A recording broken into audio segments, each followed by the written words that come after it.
Hello and welcome to Teleislas News with the most relevant and important news of the day.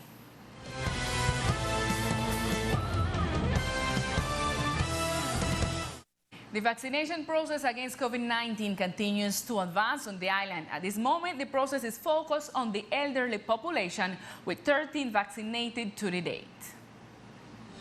The manager of the ESA provided information regarding the vaccination that were applied to the elderly population, where 3 of them refused to receive the vaccine, but in general the process was successful. The idea is basically to begin the vaccination of this set of people. Actually, yesterday we did approximately 12 of this elder set get vaccinated, and today we gone through a number like 13 set more. So the idea is we continue vaccinating the elder set of people in the island. So after we finish with the set them plan, like we have Biden and Senator, then now we continue with the population that Nueva EPS and Sanitas begin to send to the SM.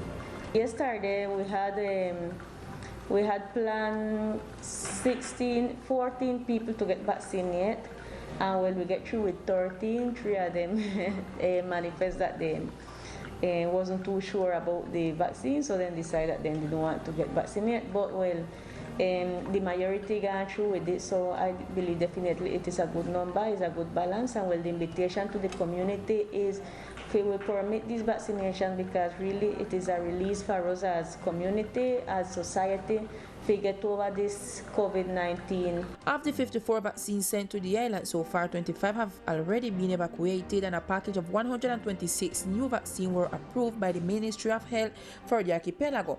Teleislas News will be expanding on this information in the 8 p.m. Central broadcast. An ordinary sessions of the Duma, which seeks to approve various draft ordinances that benefit the department, took place in the Rosales Hooker Hall. The debate took place in the Duma, the beginning of the ordinary sessions, when deputies Marcela Shogrin, Ivan Garcia, and Carlos Carvajal indicated that they should wait for the court's ruling to clarify who should preside the presidency of the assembly. Deputy Carvajal read a document where he expressed the decision of some of his colleagues. After these statements, the deputy left the chamber, and the presence of the governor in charge, Allen J., was expected, but he presented an excuse indicating health problems. During the session, 2 projects of ordinance presented by Deputy Nicolás Gallardo were evaluated. En el día de hoy se llevarán a cabo la erradicación de 2 proyectos de ordenanza. The first one is regarding the Islander Community Bank, which seeks to favor all low-income people in the department so that they can access credit facilities or soft bank loans, especially for educational issues, construction of homes, and that they can have working capital to generate micro and small businesses. The second draft ordinance that I presented was the open home for Providence on the island of San Andres. The ordinance project will be studied. On the other hand, the Duma summoned the director of the OCRE to give an account of the entity's work, and also announced the beginning of the decentralized sessions that will be held in 7 neighborhoods of San Andres and Providence. We received 2 projects today. This project is for the community, and before this project get approved, it will go into discussion, and the community will know about this project. We have 2 propositions today. One is about the OCRE, and the next one is about going to the community and taking the assembly hall to the community where we can hear the problem and the solution that the community have in all the different sections of the department. Today, the second ordinary session for the presentation of new projects will also take place. And we continue with more news for the department. The Ministry of Education lifted up inspection and surveillance measures imposed on INFOTEP in 2017. Hello Lisa, good afternoon. Well, effectively after all this administrative and academic effort made by the actual administration of the Infotech, the Ministry of Education nationally, through the resolution number 001773 of February 5th of 2021, finished the preventive and special surveillance measures imposed to this institution. Let us remember that these measures filed by the Ministry of Education were the product of a request for an audit and comprehensive visit to the rector requested at the time of assuming the rectory of this institution in 2016 year. Among these measurements was the preparation of an improvement plan and the accompaniment of an inspector who will support the execution and verification of compliance with said plan. This was carried out following all the requirements and suggestions of the process that began in 2017 under the leadership of Director Sylvia Montoya Duffis. Some of the advances and achievements of the institution for the lifting of this measure are related, among others, to the fact that INFOTEP and its work team achieving 3 years catch up to the requirements of the ministry, consolidated in the first place in the implementation of the new integrated planning and management model in the department, obtaining 5 new qualified registries that today allows to offer 8 programs on professional technical level, and to which 935 young people have been enrolled. Another of INFOTEP advances that demonstrate its consolidation in the archipelago as the best option for higher education is the creation of a research group categorized by recognized by Colciencias, today MinCiencias, with which 2 projects have been formulated, presented and approved to be executed with resources from the general royalty system. All this information were provided by Infotech. Declaration in our central broadcast of Teleislas News. Continue, Lisa, with more news in studio.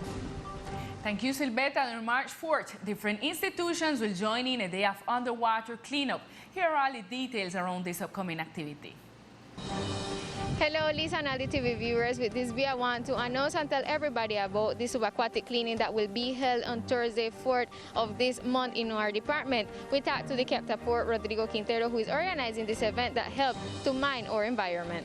This Thursday, March 4th, an underwater cleaning will take place. It is a work that is being promoted by the Port Captaincy of San Andres together with other institutions such as the Navy of Colombia, Coralina, Departmental Government, Civil Defense, Red Cross, among other companies. This cleaning will take place in the sector of Westview. It is expected that approximately 30 to 50 divers will participate in this event with the deployment of security logistics both on land and sea. Remember that to participate in this event, you have to be certified in diving. This is all the information we report from here. Continue, Lisa, in the studio. Despite what happened with the passage of Hurricane Iota in the municipality of Providence, different entities have sought ways to keep the children busy in their free time. On their part, the National Police have arranged an informative and thematic park. The National Police, through its Transit and Transportation Group, initiated the creation of different recreational and informative spaces for children in West Providence. On this occasion, a thematic park was created in the sector of Freshwater Bay, where children have the opportunity to learn about traffic signals. This thematic park is for the children, so that they can become actors on the subject of traffic, either as drivers of vehicles or motorcycles. And for that, what we want to instill is some rules of respect and traffic signals.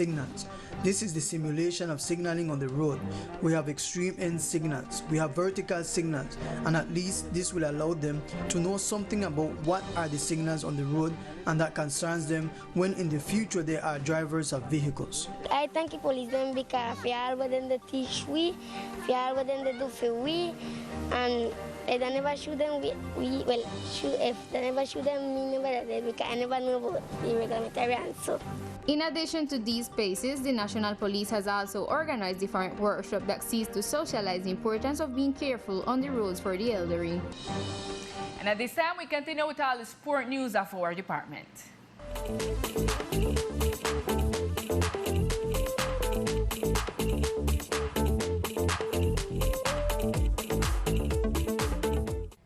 Hello, here are the best sports of the islands. After 11 months of close and understanding the importance of football for the islanders, the Maracana's courts get ready to reopen their championships. These courts has been in the sector known as Barrio Obrero for more than 30 years, where they held tournaments of different categories before the pandemic. At this time, its organizers are getting ready with their biosecurity protocols for the prompt reactivation of soccer in this sector of the department. In a friendly match as a pilot test, several players met to recreate. One of them, Jimmy James, who expressed himself with tremendous joy at the returning to play at this soccer field.